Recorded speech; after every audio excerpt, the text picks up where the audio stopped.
నిన్ను నీవే దేవునికి కనపరుచుకొనుటకు జాగ్రత్త పడుము. 2 తిమోతియులకు వ్రాసిన పత్రిక 2వ అధ్యాయము 15వ వచనము. దేవుని సన్నిధిని కనబరుటకు వేగిరపడాలి.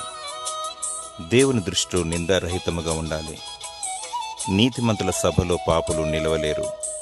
పరిశుద్ధత లేకుండా ఎవరును దేవుని చూడలేరు. పశ్చాత్తాపముతో ప్రభు చెంతకు చేరాలి. ఆత్మతో సత్యముతో ఆరాధించాలి. అనునిత్యము ఆయనతో సహవాసము చేయాలి. సృష్టికర్త అయిన మన దేవునితో సంబంధం లేనట్లయితే నిర్జీవులమే. జీవిస్తున్నమన్న పేరు మాత్రమే ఉంటుంది, కానీ మృతులమే. ఆయనలో ఉంటేనే ఫలించగలం. నిన్ను నీవే కనపరుచుకొనుటకు జాగ్రత్త పడుము. దేవుడు నిన్ను దీవించి తన సహవాసము నీకు దయచేయునుగాక. ఆమేన్.